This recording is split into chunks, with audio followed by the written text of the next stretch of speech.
Welcome in, everyone, to episode 137 of the Bat Flip Podcast. My name is Damien here with David and Matt. Today, we're going to kind of break down our favorite deadlines and then give you some of the results that's happened since the trade deadline. We had a no-hitter happen this weekend. We've had a knockout on the baseball field happen this weekend. We've had some broadcasting, I guess, what do you guys want to call it? Broadcasting drama. There you go. And then we're going to talk about some injuries and then another player returning, and we'll jump to players of the week here at the end. But before we get into all of it, David, how are you doing this week? I'm doing well. I think my weekend was nice, a little bit relaxing, did some chores, always good. But most importantly, I've been watching a very, very fun Cubs baseball team. And they had a good series against the Braves. Cubs took 2 of 3. It was really nice. Good games all around. Felt like a playoff series, which was really encouraging. The crowds at Wrigley Field were just phenomenal. And that's kind of to be expected at this point in the season, but it's good to have, competitive baseball back in Chicago. I'm real excited about it. Matt, how you doing this weekend after, 2 losses and whatnot? Yeah, I mean, I'm more worried about losing to the Pirates because we can't beat anybody right now. But, it's been bad for the Braves lately. They've been really, really bad on the mound. It's been, I mean, they're giving up like 6 or 8 runs every single night right now to everybody. So the offense is still good, but it really frustrated me that they didn't add at the deadline. But other than my Braves, I've had a pretty good weekend. Everything was fine. I played golf on Saturday for the first time in like a year, and I played horribly and got bit by ants, which I'm allergic to, so that wasn't fun. But I guess I still had fun golfing. It was a nice day and everything, so good to get outside a little bit. And that's pretty much it. Ready to get into it tonight. How are you doing, Damien? I'm doing all right. Had my back flared up on me this last week, so I basically sat at home all weekend and did nothing except just watch a bunch of sports and baseball and racing and everything else you could pretty much watch under the sun. I was sitting here watching it. So it was a fun weekend watching the Dodgers beat up on the Padres. They are still, well, I guess they took 1 game on Friday since the crying Kershaw meme. But Dodgers have basically owned the Padres since that point, so that's been a fun development at least. But, just really excited to jump into this episode. So why don't we just go ahead and talk about we each picked one team that we thought had our favorite deadline. So let's go ahead and start with David. So, David, who did you pick for your team that had the best deadline? Damien picked me to go first because it's his favorite team. But it's that way on the show sheet. But hey. No, but it's the Los Angeles Dodgers, and maybe this is me having seen the Dodgers put together really good deadlines, really good free agency periods before. But man, just the guys the Dodgers picked up are Ahmed Rosario, who last year was a 4+ wins above replacement second baseman. This year he's been down. All right, and the Guardians sold low on him. He's going to be a free agent at the end of the year. They get out from under Noah Syndergaard, who has not been good. He's got like a 7 ERA on the season, and they pick up a young guy who can still get it done at the plate. And he the Dodgers are in such a good situation that they can go ahead and put him in as a righty crusher, or I guess he's a lefty crusher. Is Ahmed Rosario, but lefty crusher. But they just let him play in situations that benefit him, and they can pull him when it doesn't benefit him anymore. And it's the kind of same situation that they've taken Jason Hayward and gotten a good season out of him with. So, platooning is something the Dodgers are optimizing right now, and getting Enrique Hernandez, who we know loves playing for the Dodgers, on board, getting Lance Lynn, who has been struggling with giving up the home run ball, but because the Dodgers have a really good defense, a lot of those home runs could maybe just be solo home runs. And thus far, he's got 2 starts. He's only given up solo home runs, and he's got 2 wins. So, Lance Lynn's kind of a good addition. He'll be a nice, 4th, 5th starter come playoff time for him. He's got some swing and miss, and they've made clear adjustments with him and Ryan Yarbrough. I just really like the deadline because the Dodgers know what they're doing. They're making some very clear additions where they needed help, right, in the starting rotation against left-handed pitching. It's he's just going to be it's just going to be a good deadline for him. I think we're going to look back and go, oh, wow, this was the team that kind of added the right players. We know, Kike Hernandez can be a postseason god. He's the kind of guy who can get hot and go off. So, there's not even any question about that. I think we'll look back in October and say this Dodgers deadline was really good. Sometimes you put guys in different situations, like you say. I mean, it reminds me a little bit about the 2021 Braves when they had to rebuild the entire outfield at the deadline, where they brought in guys who were struggling other places that year, but they put them in situations where they would be better. The Dodgers are going to do the same thing with that deadline. So looking back on it, I'm not quite as much of a believer in Lance Lynn, I think, as you are, but I think that it was, those players are going to perform better than they did at their previous places because the Dodgers will use them better. So it definitely was. It wasn't a disaster like a lot of people thought it was, for sure. Yeah, I mean, it's like David said, they've had the history of bringing the people in and putting them in the situations to be competitive. I mean, even if you look at just the regular, before the season, they signed Jason Hayward and David Peralta, and they've pretty much made those guys just righty killers, and they've both succeeded very well in that. And then they brought these guys in that to help with against lefties, which were the Dodgers have been one of the worst teams against lefties the past couple of years, and they've done that. And Lance Lynn, it was really just the pitch mix there. Even Yarborough came in, had a good start. They just basically told him to stop throwing his changeup, which was like the worst pitch in baseball. But I'm still harsh on the deadline. I still think they could have done more, but it's turned out well so far. But for my favorite deadline, I ended up going with the Texas Rangers. Overall, you're looking at they acquired Aroldis Chapman early at June 30th. A lot of people don't talk about that move as being a part of their deadline haul, but it was a pretty big move to jump on early. Max Scherzer, for all his struggles with locating his slider and the way it's bit this year, I watched some of his game against the White Sox, his first start there. Still wasn't locating very well, but I think it was a lot of soft hits in the first inning. I think it was like 3 hits were under like 75 miles per hour, and he gave up like 3 runs there. Still walked a couple, but it's still Max Scherzer. And at the end of the day, you kind of just bet on that guy.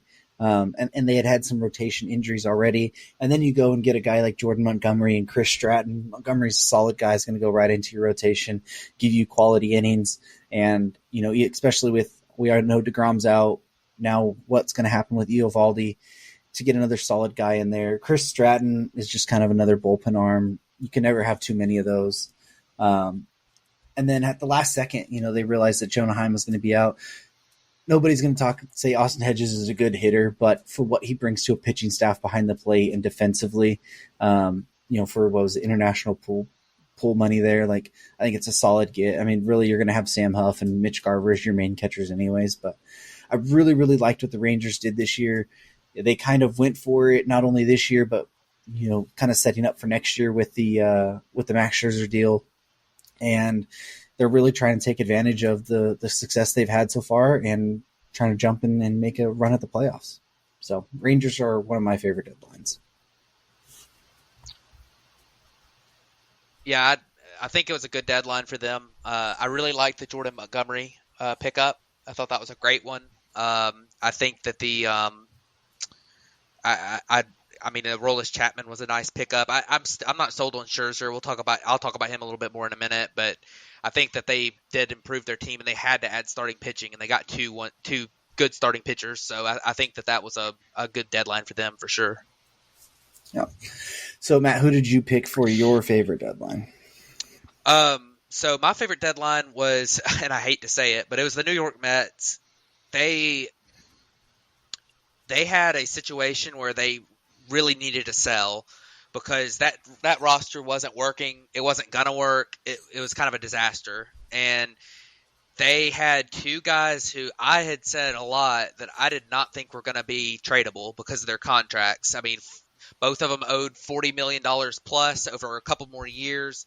I thought there was no way the Mets were going to be able to pay all that down. And even if they did, I didn't think the prospects they would get back were worth doing that because the pitchers aren't playing all that well. And well, not only did they get away with not even having to pay, like, they only paid like half the contracts. So they did get rid of some money off their books, but they also got back legit 2 top 100 prospects and a couple of other really interesting prospects in those trades. Moving Scherzer to the Rangers and moving Verlander to the Astros. And the thing is that, Scherzer has a 4.54 FIP this year, a 4.04 ERA. Like, he hadn't been great. He's given up a lot of hard contact, a lot of home runs. And then Verlander has a 4.62 xFIP. His walks are way up and his strikeouts are way down. And he just hasn't looked like the same guy. His velocity's down a half a tick this year. I know he's been pitching better lately and his ERA is pretty good, but he really hasn't looked all that good all year. So you're kind of giving up guys who are going to get a lot of return for their reputation, where you're really building.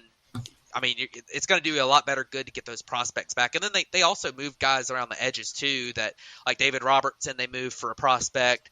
They were able to get rid of they were able to move Tommy Pham for a decent prospect. So I thought the Mets did a really good job of having a good sell-off and getting what they could for Scherzer and Verlander, which was a lot more than I was expecting. And I thought it was a very successful deadline for them. Yeah, I think it's a solid deadline for the Mets if they're really trying to get into this kind of 2 or 3 years down the line. Scherzer and Verlander weren't going to help you at that point either. You got a good prospect in Luis Angel Acuna, and a couple of the guys they got from Houston. Drew Gilbert and Ryan Clifford. They're two guys that could come into that outfield in the next couple of years and be helpful. So I really like what the Mets did there. If they really are trying to push for 2 or 3 years down the road, which who knows if Steve Cohen's really doing that. He could have just said all that, and then this offseason he's going to go spend stupid money again. Like, who the heck knows? But anyway, so since the deadlines happened, we just wanted to talk about a couple of the teams that either went for it or didn't really go for it and have kind of struggled. So first and foremost, Arizona was, I believe, leading the division at the time of the trade deadline, where they were within one game there, but they have not won a game since the trade deadline, which is a week ago now. Their big acquisition of Paul Sewald blew a save. I believe it was in Minnesota in his first appearance for Arizona. The Reds really didn't do much since the deadline. They're 1-6. They hadn't won a game since last night. I know they're leading right now. When we started it, they were in the 7th, but and then the big one is the Angels. We talked about how it was kind of shocking. They went for traded for Lucas Giolito and Reynaldo Lopez. Well, they've been winless since the deadline. Giolito's had 2 starts. In those 2 starts, it's been he's given up 12 earned runs, 4 walks, only 7 strikeouts. And then Carlos Estevez, their closer, who had been pretty lights out all year, had given up only 9 earned runs the entire season. In his last 3 games, has blown 2 big saves and given up 9 runs in those games alone. So Angels have lost a lot of distance there. Arizona's now fallen out of wild card position. They're in the race still, but not in an actual position right now. And then the Reds are kind of hanging on to one of those spots as well. Yeah, this is the Reds ran into the Cubs. The big one here is the Diamondbacks, right? That was a team that we all really liked to make the playoffs, like to make some big splashes. They kind of came up shy on a bunch of the splashes, right? I mean, they didn't really add in their rotation where they needed to. And they picked up some bullpen pieces, but that's a team that has a lot of outfield depth. They tried to trade from it, right? But they didn't really give up any of the, I think, necessary pieces to get some interesting arms to make that team better. And then, the Angels are a whole separate beast. They did go for it, and I think that's commendable. You have to try to make the playoffs in your last year with Shohei Ohtani. I think that's okay, especially because I bet if they don't, and I bet if Ohtani signs elsewhere, the owner just sells. So ultimately, it's probably partially, in that term of ownership. But at the very least, you have to show Shohei Ohtani you're willing to go for it with him to have a chance at signing him back, which we kind of all know he's not going to. But, if they had made the playoffs and made kind of a heroic run, perhaps.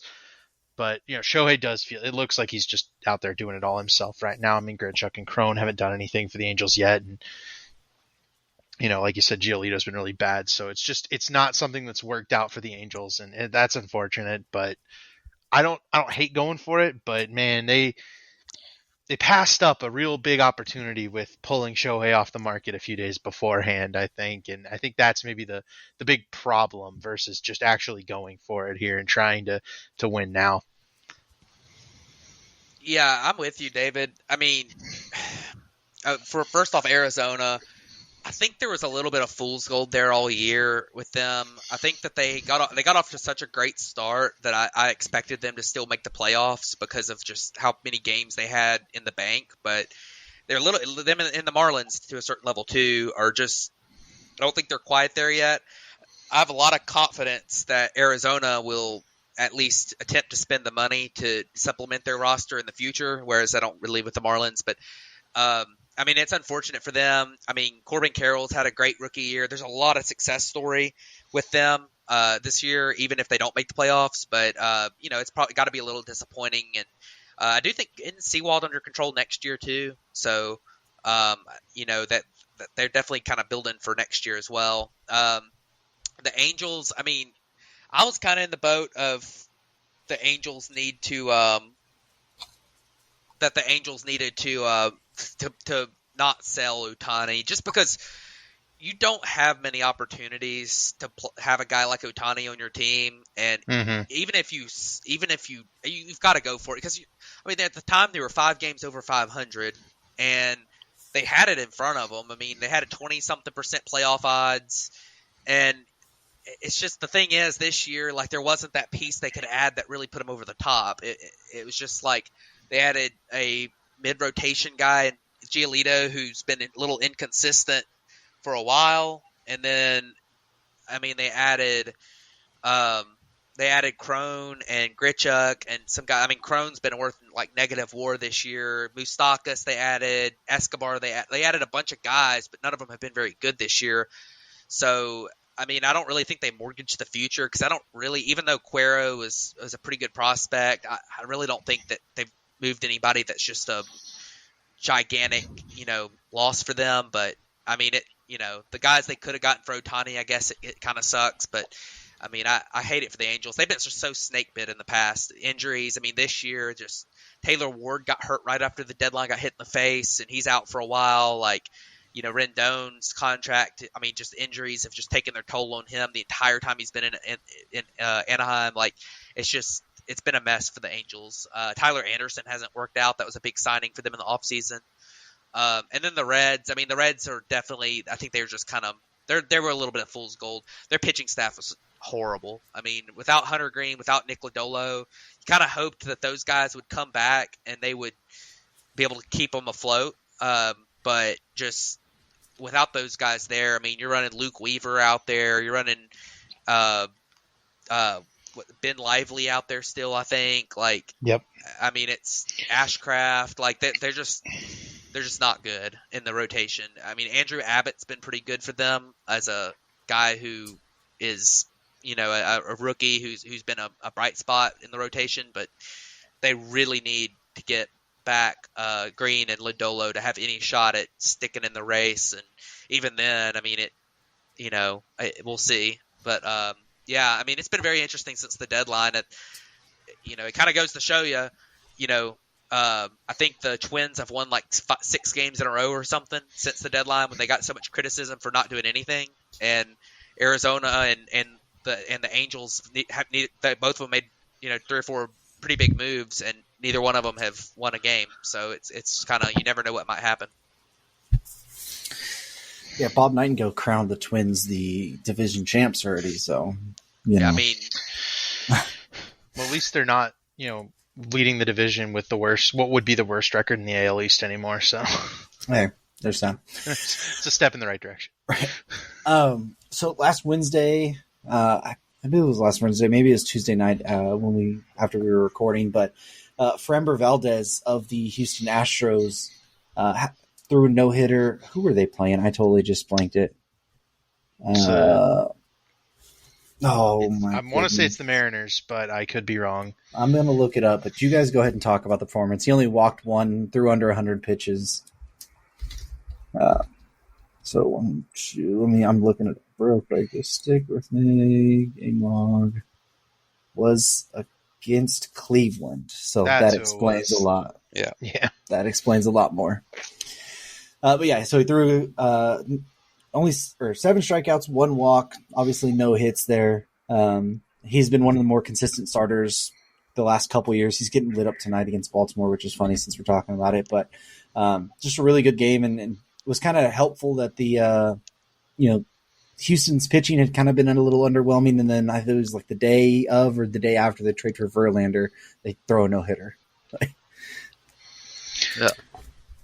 Yeah, the interesting thing about Framber Valdez, and he's very much a consistency starter, right? This is a guy who didn't he set the record for most quality starts in a row last year? I think so. he did.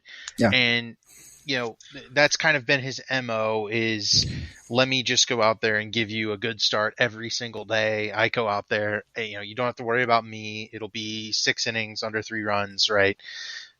The thing that he has done, he hasn't been nearly as consistent recently, right? He gave up 4 runs, in 3 of the 4 starts before this start, where he threw the no hitter, and then today he went and gave up more runs, right? He hasn't been that good, reliable starting pitcher of late, but when you kind of bottle it all together and get it absolutely right, like against a team with a weaker lineup like Cleveland. That's the beautiful thing about baseball, right? Is that you can go out there and make history on any given night. Really anybody can at this level. And Framber Valdez is a guy we all had, at least somebody, I think it might have been me, had him in our predictions as a Cy Young dark horse, I think. So yeah, it was me. So actually Damien did too. So there you go. We had him as our dark horse for Cy Young. He goes in here, he's thrown a no-hitter. First of the year, I want to say. I think there was another one earlier. Might have been a combined. Combined, I think. It was a combined. The Detroit. first true no-hitter. It's the perfect game for Herman. Oh, that's it. Yeah, there was also the perfect game. And there was a combined. But there's combined with the Tigers and the first. Yeah, that's right. So you got Herman. I don't know if we talked about Herman because it was Domingo Herman, and it was against the A's. Oakland, yeah. Anyway, which also I guess the story not. coming out about Domingo Herman is also hilarious. We've got more drama to talk about in this one, so I'll wrap up my thoughts on Framber with, this is not unexpected. It's good to see him getting some love for this and a Maddox style performance, which is less than 100 pitches in a complete game shutout. And on top of being in a no hitter is a really, really good day. And Framber's going to be dangerous once they get to the playoffs if he can kind of get back to that consistency because he hasn't been showing it of late.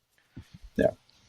Yeah, I mean, I agree. I mean, Framber's awesome, and he's been not fantastic the last several weeks, but he's still awesome. So maybe a little bit of regression because he is back. He's right in line with his numbers on his metrics right now at this point after a couple bad starts. So I mean, but this guy, he just keeps getting better. He's an innings eater. He's thrown 135 innings in 21 starts this year, which is awesome. And I think last year he threw well over 200 innings, and he does it at very good efficiency too. So he's just an awesome pitcher, and it was cool to see him throw a no hitter. Gets the ball on the ground so much too, which is really impressive. 54% ground ball rate on the season is awesome. Yeah. So we hinted at the drama here, so let's get into it. It's wild that this isn't our biggest story that we're talking about so far, but the Tim Anderson and Jose Ramirez got into a full-on brawl at second base. I believe, was it Saturday? I think it was Saturday. Sunday. Right, Saturday. Basically, Jose Ramirez ends up knocking out Tim Anderson there. And then there's just a whole bunch more White Sox drama that's coming out with it. So I'll let you guys kind of dive more into the fight and then the actual drama behind the scenes that we are just learning about over the last couple of days. So, David, why don't you go ahead and start with it? Okay, so the fight from my perspective was, it looked to me like Tim Anderson took exception to Jose Ramirez sliding through his legs, and then said something, and it kind of ignited that Jose got up and said something back. And as soon as they started jawing, Tim like slams his glove down and puts up his fists like a UFC fighter. To which he whiffs 3 times and Jose hits once and knocks him out. That was the kind of the whole brawl. I'll let you talk more about that, Matt. What interested me more was this kind of unraveled some discussions from elsewhere in the league. Kenyon Middleton, Lance Lynn kind of commenting or not commenting on players being lazy, sleeping in the bullpen, culminates in Jesse Rogers going on a radio show and calling out Yohan Moncada, Eloy Jimenez, and Yasmani Grandal as being Yasmani as being unlikable and not agreeing with the pitchers, and calling out Yohan and Eloy as kind of not working hard and lazy. And it goes all the way to an incident getting unveiled that Tim Anderson and Yasmani Grandal got in an altercation in the locker room. So this stemmed all from the fight on Saturday, where the White Sox show their first sign of life in months, and after a sell-off, and all of a sudden now we've got stories of their players leaving early from trying to get out of the All-Star game early, and Yasmani Grandal, Tim Anderson tried to call him out on it. They end up in a fight. It's massive dysfunction, and it's kind of no wonder that this team ended up performing really poorly this season, despite what it looked on the surface. What I saw, and I think I agree with this sentiment, is that Jose Abreu leaving created a huge hole in the accountability portion, like the player-to-player accountability portion of that team. That plus, I am shocked that Yasmani Grandal was trying to leave for the All-Star break early. If baseball's my job and I'm making, what was he making, $64 million? There's no way I'm leaving early. That's crazy, man. Yeah. It's so bad, and it makes sense now as to why the White Sox didn't win anything in this competitive window. Yeah, I mean, it just seems like a bad mix of personalities, honestly, that they just didn't, and I mean, they've had managerial change. They fired a manager who was doing a good job to bring in somebody because the owner of the team had some kind of regret from 30 years ago of not hiring or firing La Russa. They brought him in, and he didn't really need to be managing, and then they hired somebody from the Royals, which is just an even worse decision. So the White Sox are a mess with the fight. I thought it was, for one thing, I think it's good for baseball, because I think that sometimes in the modern day we've had a lot of it seems like everyone tries to get along too much, and sometimes you need some guys getting angry at each other, and it kind of spices things up a little bit, and that's good. I definitely think I think Jose Ramirez was probably a little bit to blame too, but Tim Anderson definitely was just looking for a fight. I mean, there's no reason that little thing should have turned into a fist fight and a brawl, which, I mean, it did. But I thought it was. I mean, I think it's good for I think it's good for baseball. You don't want that happening every game, but yeah, it's something that having some animosity adds a little bit of juice to the game. And I mean, the White Sox issues. I mean, after hearing all that, I was kind of surprised they didn't just do a complete total sell off at the deadline, selling trading Eloy and trading Cease, and I mean Cease didn't have anything to do with that, but they just need to kind of blow the whole thing up and go full blown Orioles style rebuild, where they just, what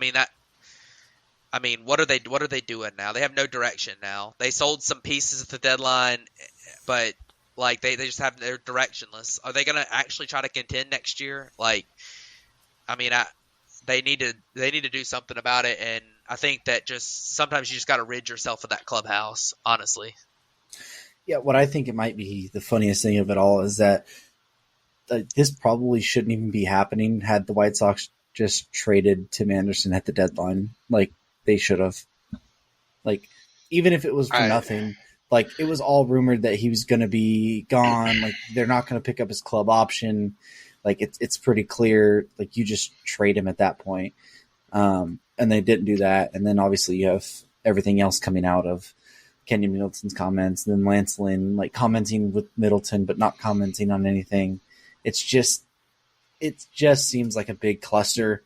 We thought that this is like was the dynamic that they had with Tony La Russa, and then like now with you thought, okay, well maybe it's going to be a fresh start with a guy like Pedro Grifol, and then it to be like even worse than you probably could have thought it would be, especially with the first year manager. It's like, well, if that's what he's doing leading the clubhouse, then like what's going on in Kansas City too? Like what habits did he bring over from there?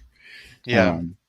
It's really, really odd. And it's just like part of me thinking like, does Grifol even make it out of this year now? No, like there's no way.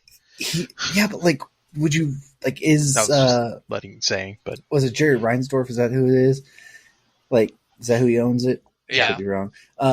Is he going to want to be on like his third manager in 3 years and like fourth in 5 years or something like that? Like, who the hell knows, man? Like, is Rick Hahn, like, is he going to get fired too? No, like for the accountability here? It's like, it's so weird, this whole dynamic here. And then like, I feel bad for a guy like Dylan Cease who like should have probably been traded then at the deadline too. And now he's just like stuck in the middle of this like poverty situation.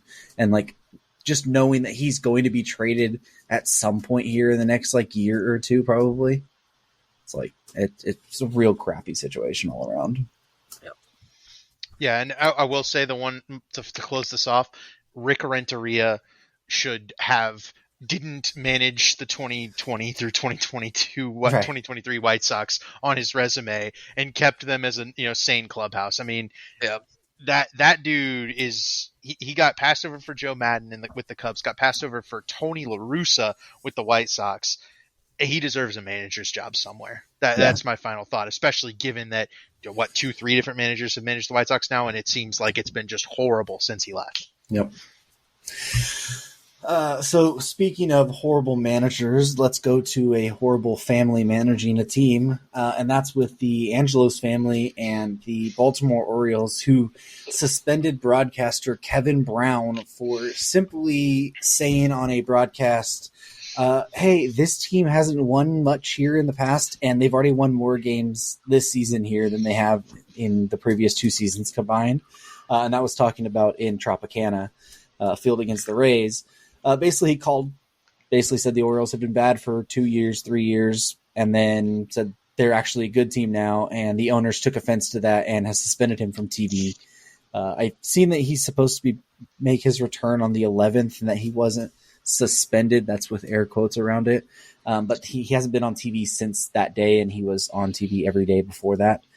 So it's a little bit of a coincidence, but really odd situation, and really, really hope that wasn't the reason why he's actually off the TV. And if it is, the Angelos family should probably sell, which they should probably sell anyways, but hey. Yeah, I mean, I was giving this one to you, Matt. If he's actually being suspended, that's just like one of the dumbest things I've ever heard. I mean, he was literally talking about how great the Orioles were doing this year, which, I mean, and it's no secret that they've been bad the last 2 years. Like, he's saying that they weren't very good, and now they're really good. We're doing a really good job here. Like, I don't understand why they would be upset about that. I mean, I know that there's been times in the past couple of years where owners who are not the most well-liked owners, Art Marino, have gotten after certain announcers for criticizing their team. I think that's kind of ridiculous. I mean, if you're playing like garbage, then your team should be able to, or your announcers should be able to call you out for it. Mm-hmm. But I mean, when it comes to Kevin Brown, I mean, he should be back, and I mean, maybe there's another reason he's gone, and this isn't the whole thing. But like, it just makes no sense to me.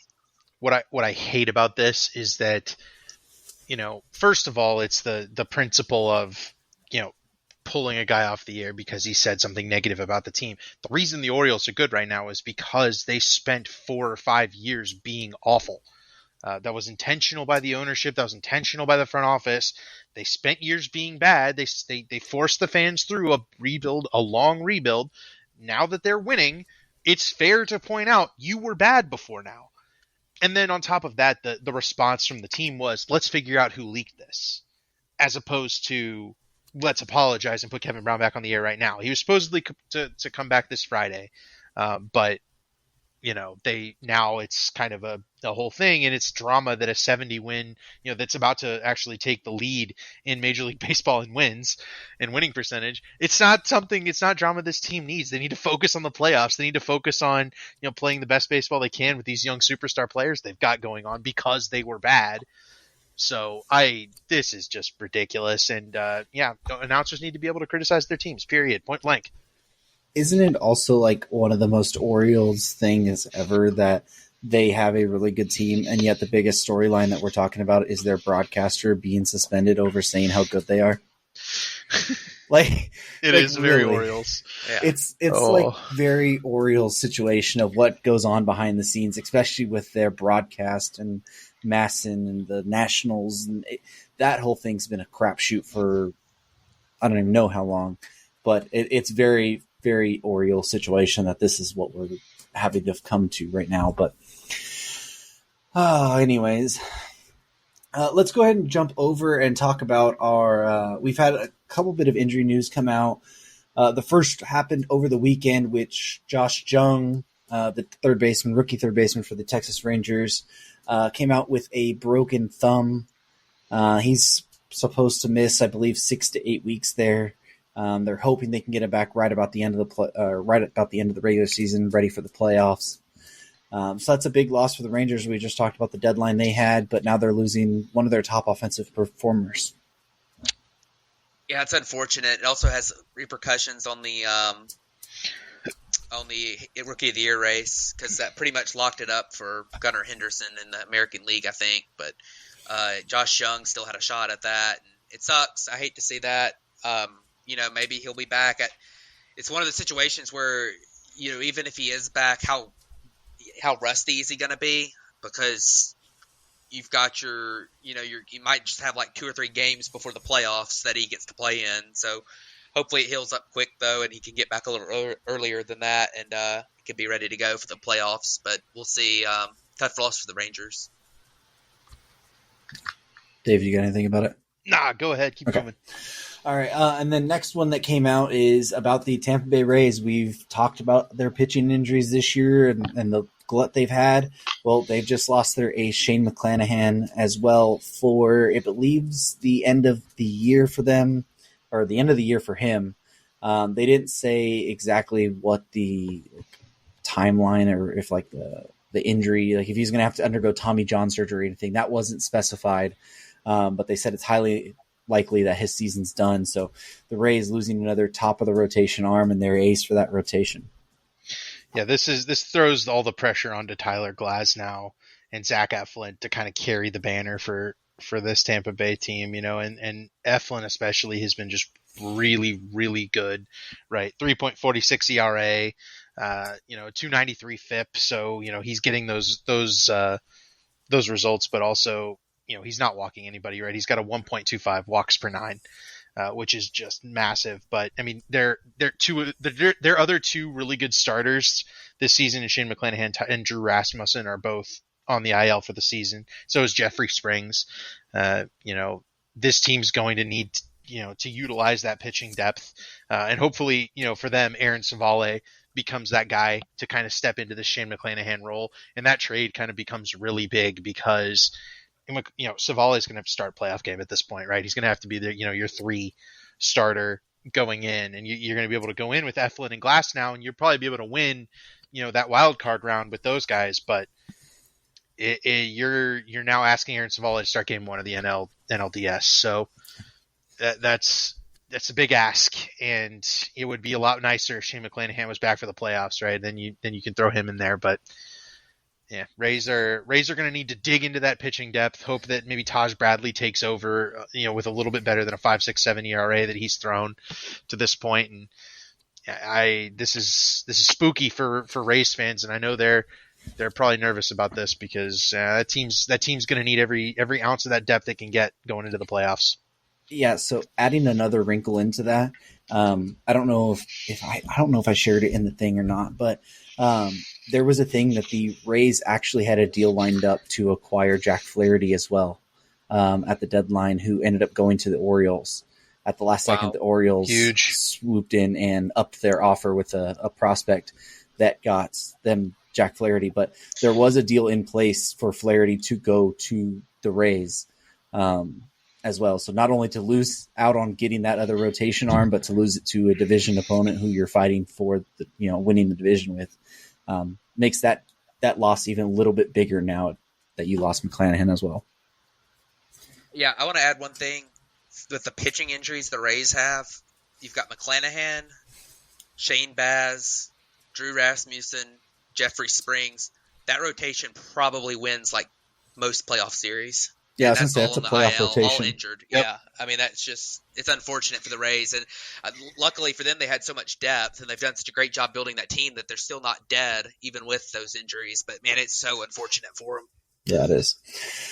So one last injury little thing is that Clayton Kershaw is supposed to be making his return this Thursday against Colorado. He's been out since I believe it was June 27th was his last game, if I'm not mistaken.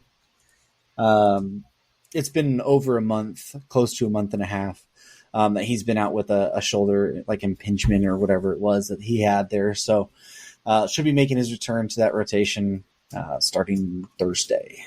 So they need him back. Yeah, they do.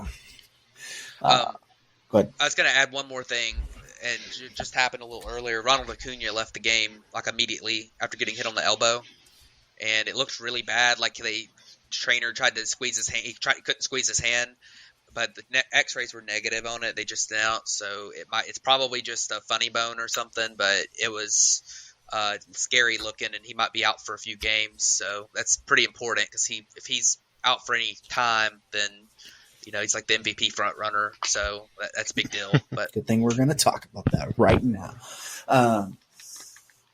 Yeah, I mean, that sucks. Hopefully it's not a long-term deal for Acuna, and he's back in just a couple days because he's having a tremendous, tremendous season. So let's go ahead and jump over to players of the week now and go ahead and start with David. So who's your player this week? Well, I couldn't hold off any longer. He was NL Player of the Month for July, and he went and started off August really hot as well. Cody Bellinger, my center fielder over for the Cubs. He's been a massive reason why the Cubs have been able to get back into the race and have kind of overcome that late June, early July slump that they kind of ran into, and we're down to I think 6% playoff odds. Cody Bellinger's gone this week and hit 538 with a 586 on base and a 731 slugging. He has 5 stolen bases, 9 RBI, and 8 runs scored. He's got the tied for second in wins above replacement in that time over a week. And Cody Bellinger, it's one of those things where Damian talked about Cody Bellinger before the Cubs signed him. When we talked about him getting DFA'd, you don't appreciate what he does for a team until you watch him every day. Watching him every day this season, oh my goodness, this dude is unbelievable. We're gonna go over it once we get to his free agency period, but man, oh man, he's gonna earn himself a nice hefty contract this season, and it's gonna be absolutely worth it for whoever signs him. He just looks so locked in right now. It's so awesome to see, and it's so awesome to see him getting back to that MVP form. If he hadn't gotten hurt in May and he had stayed on this pace over the whole season, he'd probably be in the MVP consideration. But as it is, he's just going to have to lead a team like the Cubs, who definitely needed this type of performance from that signing. And I'm really, really excited to talk about it. Cody Bellinger, guys, he's been awesome. Yeah, I've talked about Bellinger at length on here. I could talk about him for the next hour myself, just about what he's looked like this year. But I'll just wrap it up by saying that his at-bats this year look like 2018, 2019 at-bats from Cody Bellinger. His stance and his swing look like 2018, 2019 Cody Bellinger. Now, the peripherals don't back it up all the way, but the eye test shows you that he is looking and making the same kind of swings he was back in that season, even if he's not having as much power production from them. That the process is there and back to what it was pre-injuries and pre-COVID. So, anyways, Matt, do you have anything on that one you want to talk about? I mean, Cody Bellinger's been really, really good, and I'm with you, Damian. His at-bats are good, and he looks good. I don't know if he's going to be at the level he's been at so far this year, but going forward, just because he's not hitting the ball super hard, but everything else he's doing is really, he's doing really well. So, Yeah. So, Matt, who do you have for your player this week? My player this week, I went with Adolis Garcia for the Rangers. He had a really good week, hit 391 this week, which is not the best out there, but he hit 4 homers, had a one. He was 1.net on the slugging percentage, playing good defense in center field or right field. I think they move him around a little bit, but he's an awesome player. He's turned into he's improved so much since these last couple of years. And he's doing really well for the Rangers. So I wanted to shout him out. I know he's been picked before here, but he's having a really good year and had a great week. So yeah, he's one of the leaders of that Texas offense, and he's been driving in runs with the best of them this year, and had a really good week. With third in WAR this week. So. Yeah, and he had the highest WRC plus, I believe. Yeah. So for my player this week, I went with a homer pick as well, just like David. I went with Freddie Freeman. 500 average this week, 545 on base, 867 slugging, a 280 WRC plus, led the league in WAR with almost a full win above replacement this week. 2 homers, 10 runs, 7 RBIs, 3 steals. Really, I went with Freddie Freeman. Not only did he lead the WAR this week, but I want to talk about the legitimate case that I think he could have to be in the running for NL MVP. Ronald Acuna Jr. is having an insane season. Like, nobody's going to say that he's not. He's hitting 339, 421 on base, 582 slugging, 168 WRC plus, and 6.1 WAR. Right, that's 25 homers, 67 RBIs, 53 steals. That's the big thing, 53 steals. Yeah. You look at Freddie Freeman. Freddie Freeman's batting 340, which 1.001 better than Acuna. On base is right there, 0.003 less. Slugging more. He has a higher WRC plus. He is, 0.4 WAR behind, or 0.3 WAR behind Ronald Acuna Jr. 23 homers compared to 25. They both have 99 runs. Freddie has more RBIs, 80 to 67. That's because Acuna leads off more than Freeman hits in the 2-hole. He has 16 steals, which I believe is already a career high, if I'm not mistaken, as well it's already a career high. He had 13 last year. Like, if Acuna wasn't stealing 53 bases, I feel like the conversation is even closer than it already is. But I feel like it should be a conversation already, and not a lot of people are talking about it. Like, this is the best Freddie Freeman we've ever seen. This is prime Freddie Freeman at this point. And I understand Acuna is having a stupid, insane season, but I feel like there should be an MVP talk here. But you're right? The big key is that can Freddie hit enough to separate himself from what Acuna could be at 30, 50, right? 30, 60, 40, 60. It just depends. And hopefully his elbow's okay, right? That, if he stops right now, that kind of changes the talks. So you need Acuna to be healthy, but you're just watching him this weekend, right? That him and Matt Olson both are those guys are unbelievable. I haven't seen Freddie in a few months because the Cubs played the Dodgers in May. Freddie's that same kind of guy, right? Just absolutely unbelievable to watch every day. Every time up, you're like, oh, well, here's a base hit, or hopefully he doesn't homer here.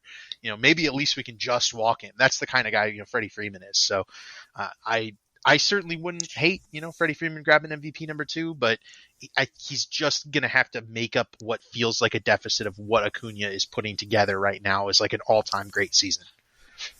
Yeah, I mean, Freddie Freeman and Acuna at the plate have pretty similar numbers, but Acuna plays a tougher defensive position and is even though Freddie's put up a great base running year, 53 stolen bases is insane. And I mean, I'm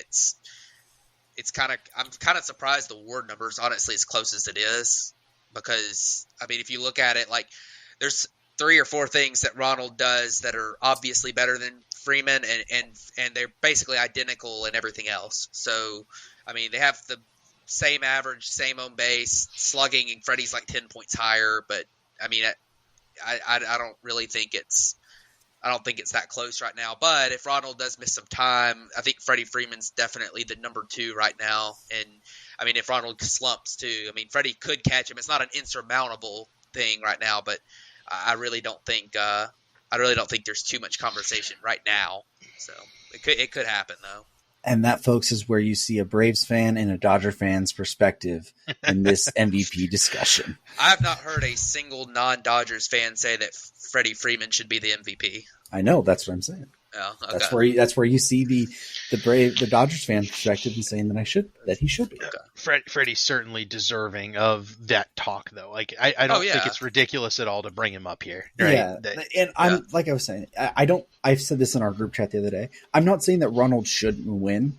All I'm saying is that I feel like the conversation should be a lot closer than like everyone already saying like Ronald's a slam dunk MVP already. Like it's really, really damn close. Still, like I don't know. Anyways, anything else that you guys want to wrap up on before we head off? I don't think so. Just look forward to next week, maybe doing a little bit of a breakdown and seeing where things stand for the playoff race. We should be kind of eliminating some teams and pronouncing them dead here soon that have been in the running, like the Angels, which probably can be done now, but maybe give them one more week before you totally pronounce them dead. But yeah, I mean it's been interesting. The post trade deadline's been interesting, and we'll see what happens. It'll be a good rest of the season. I gave those weak numbers for Cody Bellinger. He did homer tonight. Just wanted to point that out. He improved on his player of the week status. Just so you know. Just throwing it out there. That's all. Cody Bellinger's awesome. I'm not going to disagree with that one. But yeah, next week we will be doing a division breakdown and highlighting all of the races and kind of like Matt said, just kind of overlooking where things stand at this point and looking ahead to the last like 7 weeks of the season from that point. And then get ready for the stretch run. So thank you guys for tuning in to this episode of the Batfoot Podcast, and we'll catch you guys back next week.